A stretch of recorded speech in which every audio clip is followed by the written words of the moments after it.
রাদিয়াল্লাহু তাআলা আনহুর কন্যা হাফসা রাদিয়াল্লাহু তাআলা।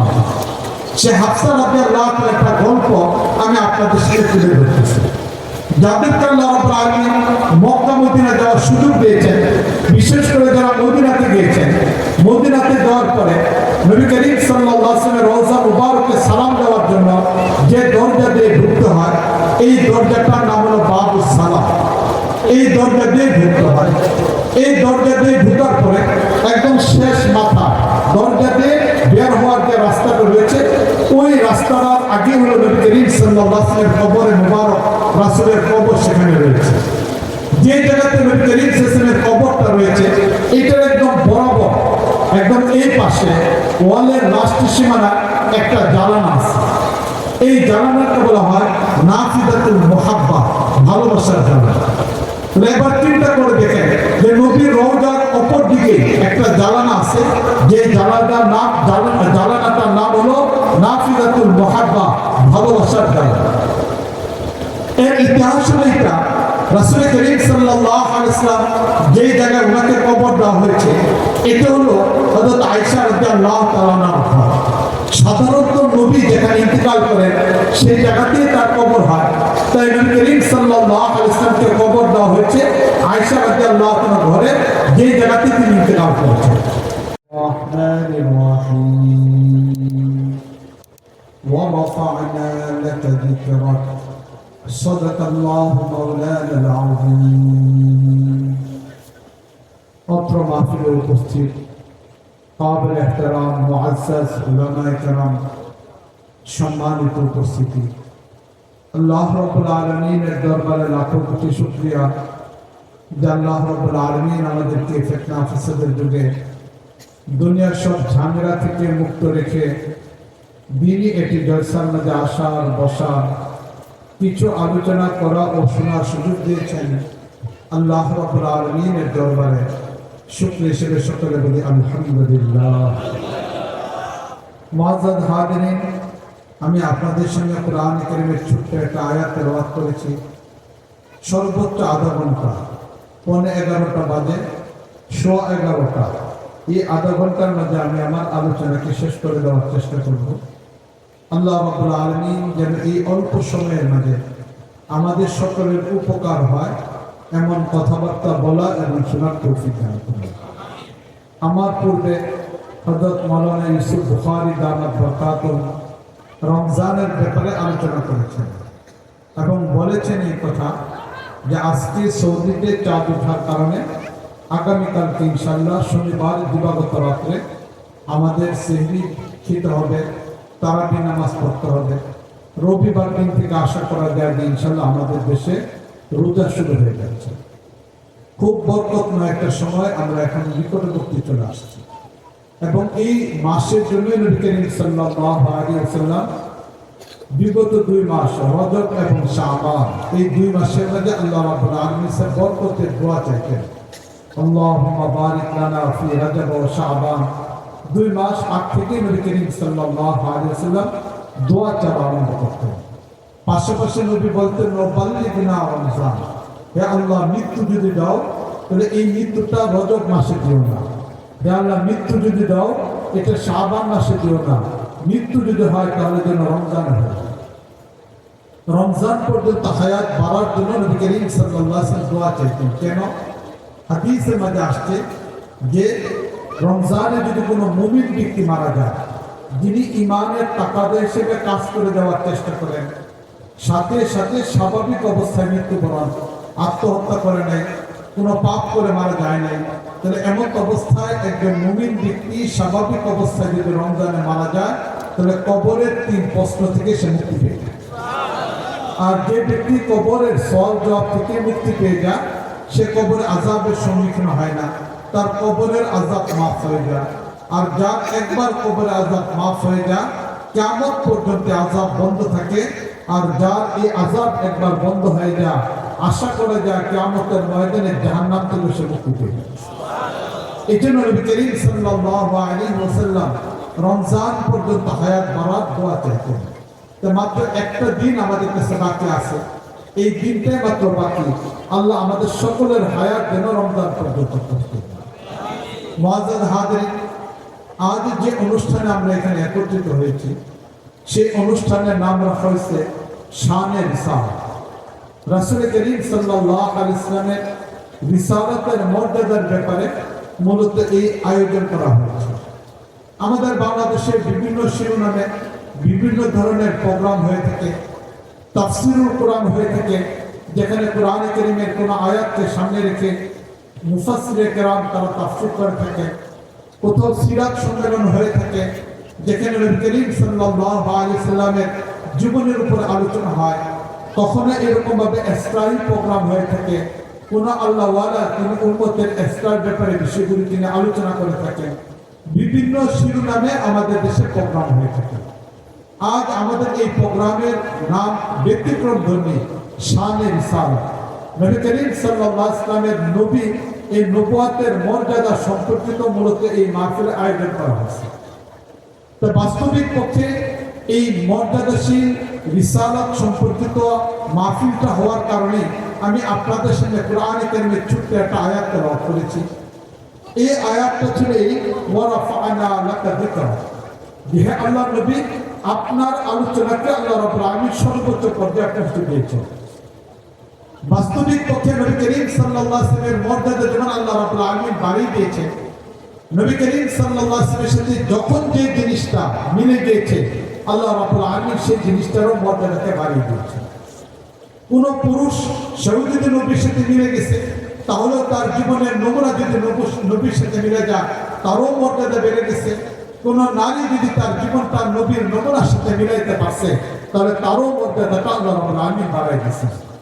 নবীর মর্যাদার কারণে নবীর সাথে যা নমুনা হচ্ছে মালিক আল্লাহ রাব্বুল আলামিন তার মর্যাদাটাও বাড়াই দিয়েছে।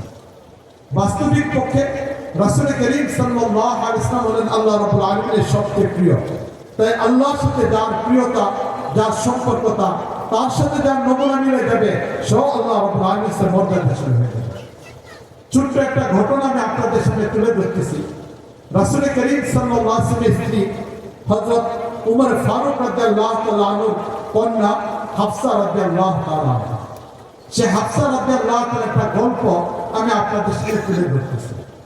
যাদেরকে আল্লাহ রাব্বুল আলামিন মক্কা মদিনা যাওয়ার সুযোগ দিয়েছেন, বিশেষ করে যারা মদিনাতে গিয়েছেন, মদিনাতে যাওয়ার পরে নবী করিম সাল্লাল্লাহু আলাইহি ওয়াসাল্লামের রওজা মুবারকে সালাম দেওয়ার জন্য যে দরজা দিয়ে ঢুকতে হয় এই দরজাটার নাম হলো বাবুস সালাম।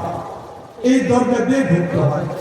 এই দরজা দিয়ে ঢুকার পরে একদম শেষ মাথা দরজা দিয়ে বের হওয়ার যে রাস্তাটা রয়েছে ওই রাস্তার আগে হলো নবী করিম সাল্লাল্লাহু আলাইহি ওয়াসাল্লামের কবরে মুবারক, রাসূলের কবর সেখানে রয়েছে। যে জায়গাতে নবী করিম সাল্লাল্লাহু আলাইহি ওয়াসাল্লামের কবরটা রয়েছে এটার একদম বরাবর একদম এই পাশে ওয়ালের লাস্ট সীমানা একটা জানালা আছে। এই জানালাটা বলা হয় নাফিদাতুল মুহাব্বা, ভালোবাসার জানালা। এবার চিন্তা করে দেখেন যে নবীর রওজার অপর দিকে একটা জানালা আছে, যে জানালাটার নাম হলো নাফিদাতুল মুহাব্বা, ভালোবাসার জানালা। এর ইতিহাস হলো এটা, রাসূল করিম সাল্লাল্লাহু আলাইহি ওয়াসাল্লাম যেই জায়গায় ওনাকে কবর দেওয়া হয়েছে এটা হলো হযরত আয়েশা রাদিয়াল্লাহু তাআলা আনহা। সাধারণত নবী যেখানে ইন্তেকাল করেন সেই জায়গাতেই তার কবর হয়। তাই নবী করিম সাল্লাল্লাহু আলাইহি ওয়াসাল্লামকে কবর দেওয়া হয়েছে আয়েশা রাদিয়াল্লাহু তাআলার ঘরে, যে জায়গাতে তিনি ইন্তেকাল করেছেন। আয়েশা রাদিয়াল্লাহু তাআলার ঘরের সামনে যে ঘরটা ছিল সেটা ছিল হযরত হাফসা রাদিয়াল্লাহু তাআলা আনহা। তাই হাফসা রাদিয়াল্লাহু তাআলা আনহার ঘর থাকার কারণে নবী কখন আয়েশার ঘরে যাইতেন এটা হাফসা রাদিয়াল্লাহু তাআলা জানতেন, আবার হাফসার ঘরে কখন নবী যাইতেন এটাও হযরত আয়েশা রাদিয়াল্লাহু তাআলা জানতেন।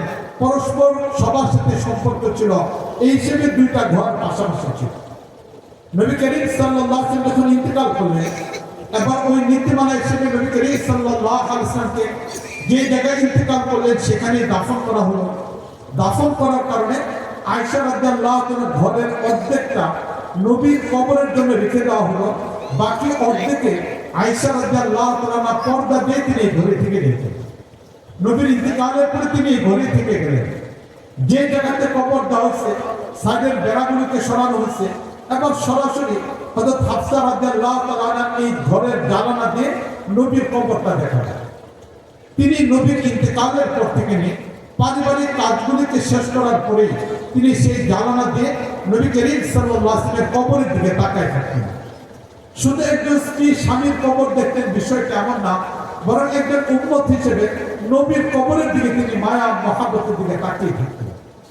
এইভাবে রাসূল করিম সাল্লাল্লাহু আলাইহি ওয়াসাল্লামের এই প্রিয়তম স্ত্রী হযরত হাফসা রাদিয়াল্লাহু তাআলা আনহার সময় কাটাতে লাগলেন। কিছুদিন পরে আবু বকর রাদিয়াল্লাহু তাআলা খলিফাতুল মুসলিমিন তিনি ইন্তেকাল করলেন। তিনি ইন্তেকালের পরে এবার রাসূল করিম সাল্লাল্লাহু আলাইহি ওয়াসাল্লামের কবরের ডান পাশে সেখানে হযরত আবু বকরকে কবর দেওয়া হলো। এবার যখন আবু বকর রাদিয়াল্লাহু তাআলাকে কবর দেওয়া হলো, আয়েশা রাদিয়াল্লাহু তাআলার ঘরটা আরেকটু ছোট হয়ে গেল। তিনি পর্দা করে এখনো পর্যন্ত এখানে থাকতেছেন। দেখতে দেখতে আবার হযরত উমর ফারুক রাদিয়াল্লাহু তাআলা খলিফাতুল মুসলিমিন, হযরত উমর ফারুক রাদিয়াল্লাহু তাআলা খলিফাতুল মুসলিমিন হওয়ার পরে এরপরে মসজিদে নববীটা বড় করার প্রয়োজন দেখা দিল। এবার যখন মসজিদে নববী বড় করার প্রয়োজন দেখা হলো, এই পরিপ্রেক্ষিতে নবী করিম সাল্লাল্লাহু আলাইহি ওয়াসাল্লামের অন্যান্য স্ত্রীর ঘরগুলিকে ভাঙার প্রয়োজন দেখা দিল। মসজিদে নববীর সীমানাকে বাড়ানোর জন্য আশেপাশে যে সকল সাহাবায়ে কেরামের ঘর ছিল এগুলোকে ভাঙার প্রয়োজন দেখা দিল। শুধু আয়েশার ঘরটাই বাকি থেকে গেল, কারণ এই ঘরটার 3 ভাগের 1 ভাগে আয়েশা থাকেন, বাকি 2 ভাগে কবর হয়ে গেছে। কিন্তু সমস্যা দেখা দিল হযরত হাফসা রাদিয়াল্লাহু তাআলার ঘরটা। এই ঘরটা যখন ভাঙার বিষয়টা চলে আসলো, যে মসজিদে নববীকে বড় করতে হবে, এবার হাফসা রাদিয়াল্লাহু তাআলা তিনি বেঁকে বসলেন, তিনি এই ঘরটাকে ভাঙতে চান না। এই ঘর থেকে তিনি অন্য কোথাও যেতে চান না। একজন পিতা হিসেবে একজন হযরত উমর পিতা, তিনি তার কন্যা হাফসা রাদিয়াল্লাহু তাআলাকে খুব ভালো করে বুঝাইলেন, কিন্তু হাফসা রাদিয়াল্লাহু তাআলা বিষয়টা মানলেন না। ভাই হিসেবে আব্দুল্লাহ চলে আসলো, তিনি এসে বোন হাফসাকে বুঝাইলেন, কিন্তু এরপরও তিনি এটা রাজি হচ্ছেন না। খলিফাতুল মুসলিমিন হিসেবে হযরত উমর চলে আসলেন যে এই ঘরের বিনিময়ে তোমাকে বিকল্প ঘর দেওয়া হবে, কিন্তু হাফসা রাদিয়াল্লাহু তাআলা কোনো অবস্থার মধ্যে তিনি রাজি না। তিনি নবীর কবরের পাশে এই জায়গাটা তিনি ছাড়তে চান না। তিনি যতদিন পর্যন্ত জীবিত আছেন এই ঘরের জানালা দিয়ে তিনি নবীর কবরকে দেখবেন। এটা তার জীবনের স্বপ্ন, এটা তার জীবনের লক্ষ্য, এটাকেই সামনে রেখে তিনি জীবনটাকে কাটিয়ে দিতে চান। একজন বাবা হিসেবে ব্যর্থ হয়ে গেলেন, একজন ভাই হিসেবে আব্দুল্লাহ ইবনে উমর বোনের কাছ থেকে জায়গাটা পাইতে ব্যর্থ হয়ে গেল। খলিফাতুল মুসলিমিন হিসেবে হযরত উমর ব্যর্থ হয়ে গেলেন, একজন নাগরিকের কাছ থেকে এটা পাইলেন না। এই জায়গায় একজন উম্মত তার নবীর ভালোবাসা, একজন স্ত্রী তার স্বামীর ভালোবাসা, রাসূল করিম সাল্লাল্লাহু আলাইহি ভালোবাসার কারণে এই জায়গায় মেয়েটা কোনো অবস্থার মধ্যে ঘর থেকে ছাড়তে পারছে না। এই কঠিন একটা পরিস্থিতির মধ্যে মুসলিম উম্মাহ পড়ে গেল যে এই ঘরটা ভাঙা না হলে মসজিদে নববীকে বাড়ানো যাচ্ছে না। শেষ পর্যন্ত সবাই দোয়া করে আরম্ভ করলো আল্লাহ রাব্বুল আলামিনের কাছে, যেন মালিক আল্লাহ রাব্বুল আলামিন একটা সুন্দর সমাধান দিয়ে দেন। কিছুদিন পর হযরত হাফসা রাদিয়াল্লাহু তাআলার হৃদয়টা গলে গেল, তিনি এই জায়গা থেকে ছাড়তে চান, মুসলিম উম্মাহর প্রয়োজনের কারণে ছাড়তে চান। তবে তিনি একটা শর্ত দিলেন, উমরের কাছে বললেন এই কথা, এক শর্তে থেকে ছাড়বে। শর্তটা হলো এই যে এই জায়গাতে যখনই কোনো ওয়াল তৈরি করা হবে তখন যেন এই জায়গায় একটা জানালার বিষয়টা থেকে যায়, এবং এই জানালাতে কোনোদিন কপাট লাগানো হবে না, এই জানালাটা কোনোদিন বন্ধ করা হবে না। আমি হাফসা জায়গাতে ছেড়ে যাচ্ছি, কিন্তু এই জায়গাতে কিয়ামত পর্যন্ত একটা জানালা থাকতে হবে, জানালা কোনো কপাট থাকবে না, জানালাকে বন্ধ করা হবে না। এটি যদি আপনি রেখে দিতে পারেন তাহলেই কেবলমাত্র নবীর ভালোবাসার স্মৃতি হিসেবে এটা থাকবে, আমি এই ঘরটাকে ছেড়ে দেব। হযরত উমর ফারুক রাদিয়াল্লাহু তাআলা খলিফাতুল মুসলিমিন হিসেবে এটাকে চুক্তিবদ্ধ করলেন। এখনো পর্যন্ত মদিনা মুনাওয়ারা মিউজিয়ামের ভিতরে হাফসা রাদিয়াল্লাহু তাআলার সাথে হযরত উমর ফারুক রাদিয়াল্লাহু তাআলা করা এই চুক্তির কাগজটা রয়ে গেছে। এই জন্য 11 বারের মতো মসজিদে নববী সংস্কার হয়েছে, কিন্তু এই জানালাটা কখনো আর বন্ধ করা হবে না। এখনো পর্যন্ত এই জানালাটা রয়ে গেছে। আবার চিন্তা করে দেখেন, নবীর ভালোবাসার সাথে সম্পর্ক হওয়ার কারণে এই জানালার অবস্থাটা কত দামি হয়ে গেছে। ইতিহাসে এই জানালার নামে হয়ে গেছে ভালোবাসার জানালা, নাফিদাতুল মুহাব্বা, ভালোবাসার জানালা। এই তো হলো বাস্তবতা। নবীর জীবনের সাথে যার মিল পড়ে যায়, মালিক আল্লাহ রাব্বুল আলামিন সেই বস্তুটাকে কিভাবে উন্নয়ন করে ফেলে। ইমাম বুখারী রাহমাতুল্লাহ আলাইহি যখন ইন্তেকাল করলেন, ইন্তেকালের পূর্ব মুহূর্ত ইমাম বুখারী রাহমাতুল্লাহ আলাইহির জন্য কত কঠিন একটা পরিস্থিতি ছিল। সেখানে নিসাবপুরে ছিলেন, নিসাবপুর থেকে ইমাম বুখারী রাহমাতুল্লাহ আলাইহিকে বের করে দেওয়া হলো। ইমাম বুখারী রাহমাতুল্লাহ আলাইহি চলে আসলেন বুখারাতে।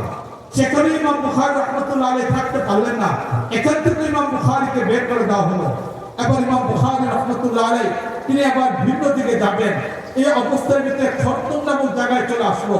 খরতমে যখন আসলেন রাত, এবার রমজান চলে আসলো। ইমাম বুখারী রাহমাতুল্লাহ আলাইহি সফর মুলতবি করে এবার তিনি সেখানে থাকার সিদ্ধান্ত করলেন।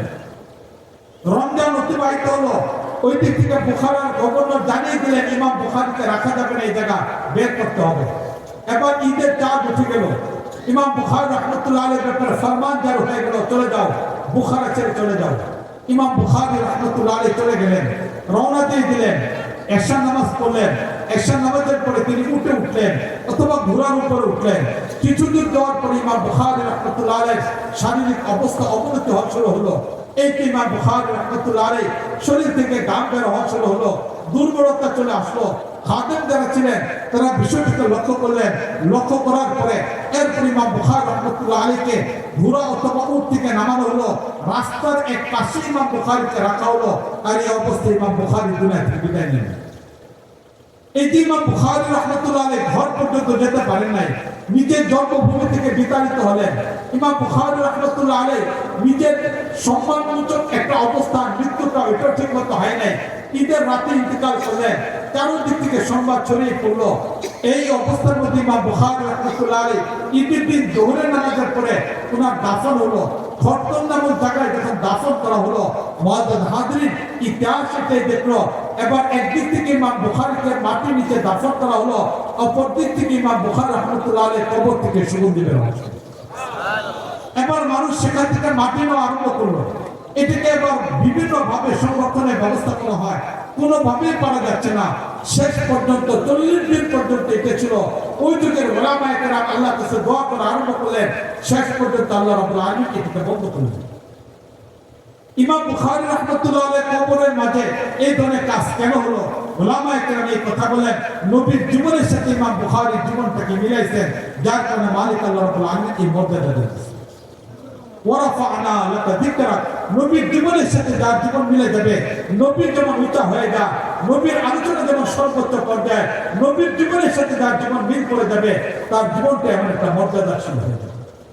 এই জন্য মুআজ্জাজ হাজরিন, আমাদের প্রত্যেকের উচিত হলো নবী করিম সাল্লাল্লাহু আলাইহি ওয়াসাল্লামের নমুনাকে অবলম্বন করা।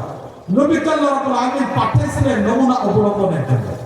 এই জন্য আমরা যেখানেই থাকি না কেন, যে অবস্থায় থাকি না কেন, নবীর সাথে যদি নমুনা অবলম্বন হয়ে যায়, তাহলে মালিক আল্লাহ রাব্বুল আলামিন জাহান্নাম থেকে আমাদেরকে বাঁচিয়ে দেবেন। ছোট্ট আরেকটা ঘটনা আমি আপনাদেরকে শোনাচ্ছি। যে ঘটনাটা শোনাচ্ছি, তিনি নবী করিম সাল্লাল্লাহু আলাইহি ওয়াসাল্লামের খাদেম। নবী করিম সাল্লাল্লাহু আলাইহি ওয়াসাল্লাম যখন মক্কা থেকে মদিনা আসলেন, মদিনা আসার পরে নবী আলোচনা করলেন যে আমার এমন একজন খাদেমের দরকার, যার বয়সটা অল্প হবে, ঘরের ভিতরেও যেতে পারবে, বাইরের কাজগুলিকেও সামাল দিতে পারবে, এমন একজন বিচক্ষণ খাদেমের প্রয়োজন। যখন নবী করিম সাল্লাল্লাহু আলাইহি ওয়াসাল্লাম এই ঘোষণা দিলেন, এই ঘোষণা দেওয়ার পরে ওই যুগের একজন নারী ছিলেন উম্মে সুলাইম রাদিয়াল্লাহু তাআলা আনহা। তার আলোচনাটা প্রায় আধা ঘন্টার মতো লেগে যাবে। চমৎকার একজন নারী, জান্নাতি একজন নারী, তার ইতিহাসে দিকে আমি যাচ্ছি না। একজন জান্নাতি নারী হযরত উম্মে সুলাইম রাদিয়াল্লাহু তাআলা আনহা। এই উম্মে সুলাইম রাদিয়াল্লাহু তাআলা আনহা, তিনি তার ছোট্ট বাচ্চা আনাস, যার নাম ছিল আনাস, মাত্র 10 বছর বয়স, সে আনাসকে নবী করিম সাল্লাল্লাহু আলাইহি ওয়াসাল্লামের কাছে নিয়ে আসলেন। আনাস রাদিয়াল্লাহু তাআলা নবীর কাছে আসলো। আসার পর থেকে নিয়ে দীর্ঘ 10 বছর পর্যন্ত নবী করিম সাল্লাল্লাহু আলাইহি ওয়াসাল্লামের খাদেম ছিলেন এই আনাস রাদিয়াল্লাহু তাআলা। নবীর কাছ থেকে একদম মন ভরে যা যা কিছু নেওয়া সব কিছু নিয়েছেন। একদিন হযরত উম্মে সুলাইম রাদিয়াল্লাহু তাআলা আনহা, তিনি আনাস নবীর কাছে আনাসকে নিয়ে আসলেন, হাতে ধরে আনলেন। আনার পরে বলেন, আল্লাহ নবী, কতজন আপনার কাছে কত কিছু চেয়ে নিচ্ছে, আমার আনাসকে কিছু দিবেন না? নবী করিম সাল্লাল্লাহু আলাইহি ওয়াসাল্লাম বললেন, বলো উম্মে সুলাইম, কি দোয়া করব? বলেন, হে আল্লাহ, নবী দোয়া করেন আল্লাহ যেন তার হায়াতকে বাড়ায় দেয়। নবী করিম সাল্লাল্লাহু আলাইহি ওয়াসাল্লাম দোয়া করেন, আল্লাহুম্মা না জিদ উমরাহু, ইয়া আল্লাহ তার হায়াতকে বাড়ায় দাও। আনাস রাদিয়াল্লাহু তাআলা বয়স 100 বছর পর্যন্ত বেড়ে গেছে। ওনার বয়স 100 বছর অবস্থায় তিনি ইন্তেকাল করছেন। মালিক আল্লাহ রাব্বুল আলামিন এত বরকত দান করেছিল আনাস রাদিয়াল্লাহু তাআলার জীবনের মধ্যে। ওনার আম্মা বলেন, হে আল্লাহ নবী, আরেকটু দোয়া করেন তার পরিবারের জন্য। আল্লাহ নবী দোয়া করলেন, আল্লাহ তার পরিবারের মধ্যে বরকত দাও। আনাস রাদিয়াল্লাহু তাআলার জীবদ্দশা তার সন্তান, তার নাতি সব মিলে 100 হয়ে গেছে। এবং সবচেয়ে আশ্চর্যের বস্তু হলো এটা, এই 100 জনের 100 জনে কোরআন কারীমের হাফেজ ছিল। এই একটা পরিবার নবীর সুন্নতের কারণে, নবীর খেদমতের কারণে এই পরিবারের 100 জন মানুষের কোরআন কারীমের হাফেজ ছিল। এরপরে নবী করিম সাল্লাল্লাহু আলাইহি ওয়াসাল্লাম তার জন্য দোয়া করেছিলেন, হে আল্লাহ তার সম্পদের মধ্যে বরকত দান করো। আনাস রাদিয়াল্লাহু তাআলা আল্লাহ রাব্বুল আলামিন এত সম্পদ দান করেছিল, উনি যদি মাটির মধ্যে হাত দিতেন তাহলে এটা সম্ভব হয়ে যেত। অনেক সাহাবায়ে কেরাম যৌথ কোম্পানি করতেন, এই কোম্পানির মধ্যে বলতেন আনাস তুমি আমাদের শরীক হয়ে যাও। আনাস বলতেন আমার দরকার নেই, বলতেন তুমি থাকলে বরকত হবে, এই জন্য শরীক হয়ে যায়। এবার চিন্তা করে দেখেন আনাস রাদিয়াল্লাহু তাআলা আনহুকে নবীর খেদমতের কারণে আল্লাহ রাব্বুল আলামিন কি পরিমাণ মর্যাদা বাড়ায় দিয়েছেন। 86 হিজরি সনে বসরায় তিনি ইন্তেকাল করেছেন এবং বসরা সাহাবাদের মধ্যে তিনি সর্বশেষ সাহাবী যিনি বসরায় ইন্তেকাল করেছেন। এই আনাস রাদিয়াল্লাহু তাআলা আনহুর জীবনের একটা ঘটনা আমি আপনাদের সামনে তুলে ধরতেছি। আনাস রাদিয়াল্লাহু তাআলা আনহু যেহেতু নবীর খাদেম ছিলেন, নবীর খুব কাছাকাছি ছিলেন, নবীর ইন্তেকালের পরে হযরত আবু দারদা রাদিয়াল্লাহু তাআলা আনহু তিনি একজন সাহাবী, ইসলামের প্রাথমিক পর্যায়ে মক্কায় তিনি ইসলাম ধর্ম গ্রহণ করেছিলেন। হযরত আবু দারদা রাদিয়াল্লাহু তাআলা আনহু, এই আবু দারদা রাদিয়াল্লাহু তাআলা হৃদয়ের মধ্যে প্রচন্ড আগ্রহ তৈরি হলো যে তিনি নবী করিম সাল্লাল্লাহু আলাইহি ওয়াসাল্লাম সম্পর্কে কিছু আলোচনা শুনতে চান। এটি আসলে ভালোবাসার চাহিদা। ভালোবাসার মানুষকে দেখতেও যেমন ভালো লাগে, ভালোবাসার মানুষের আলোচনা করতেও ভালো লাগে, ঠিক না বলেন? এই জন্য দেখবেন একজন মা তার সন্তানকে ভালোবাসে আর ঘুরে ফিরে যে কোনো কথায় তার সন্তানের কথায় চলে আসে, কারণ এটি ভালোবাসার তাকাদা যে ভালোবাসার মানুষকেও দেখতেও ভালোবাসে, তার আলোচনা করতেও ভালো লাগে। এই হিসেবে হযরত আনাস রাদিয়াল্লাহু তাআলা আনহুর কাছে আবু দারদা রাদিয়াল্লাহু তাআলা গেলেন যে তিনি আজকে নবীর ব্যাপারে কিছু আলোচনা শুনতে চান, যাতে করে নবী ইন্তেকাল করছেন, নবীর সেই ভালোবাসার আগুনটা যেন তিনি নিভাইতে পারেন। এই কারণে তিনি নবীর ভালোবাসার আলোচনাকে শোনার জন্য এবার আনাস রাদিয়াল্লাহু তাআলার কাছে চলে গেলেন। দীর্ঘ সময় পর্যন্ত দুইজনে আলোচনা করলেন, আলোচনা শুনলেন। এবার খাবারের সময় হয়ে গেল, আনাস রাদিয়াল্লাহু তাআলা খাবারের ব্যবস্থা করলেন, আবু দারদা রাদিয়াল্লাহু তাআলা খাবার খেলেন। খাবারের পরে যখন হাতটা মুছতে যাবে এমন অবস্থায় আনাস রাদিয়াল্লাহু তাআলা তিনি তার খাদেমকে বললেন যে একটা রুমাল দাও, এই রুমালটা দাও হাত মোছার জন্য। যখন রুমালটা দেওয়া হলো হাত মোছার জন্য, এবার আবু দারদা রাদিয়াল্লাহু তাআলা রুমালটার দিকে তাকিয়ে দেখলেন যে এই রুমালটার মধ্যে ময়লা দেখা যায়, কাপড়ের তৈরি করা রুমাল, এর মধ্যে ময়লা দেখা যায়। তা আনাস রাদিয়াল্লাহু তাআলার দিকে তাকিয়ে আবু দারদা রাদিয়াল্লাহু তাআলা বলেন যে দেখো রুমালটা ময়লা, এটাকে পরিষ্কার করতে বলো। এবার আনাস রাদিয়াল্লাহু তাআলা খাদেমকে বললেন যে এটা পরিষ্কার করো। স্বাভাবিক কাপড় পরিষ্কার করার জন্য সাবান, সুদা, বিভিন্ন ধরনের বস্তু আমরা ব্যবহার করে থাকি, তো ওইটুকু পরিষ্কার করার কোনো প্রক্রিয়া ছিল। কিন্তু এই অবস্থার মধ্যে আবু দারদা রাদিয়াল্লাহু তাআলা দেখলেন যে খাদেমকে যখন আনাস রাদিয়াল্লাহু তাআলা বলেন এটাকে পরিষ্কার করে দাও, এমন অবস্থার ভিতরে আনাস রাদিয়াল্লাহু তাআলা খাদেম ঘরের এক কোণাতে একটা মাটির পাত্রের মধ্যে আগুন জ্বালালেন। আগুন যখন জ্বলা আরম্ভ করলো, সেই আগুন, জ্বলন্ত আগুনের মাঝে সেই কাপড়ের রুমালটাকে ফেলে দিল। স্বাভাবিক গতিতে কাপড়ের রুমালে যখন আগুন লেগে যাবে এটা পুড়ে যাওয়ার কথা, কিন্তু আবু দারদা রাদিয়াল্লাহু তাআলা তাকিয়ে দেখলেন আগুন তো জ্বলজ্বল করে জ্বলতেছে কিন্তু রুমালটা পুড়তেছে না। এক পর্যায়ে আগুন নিভে গেল।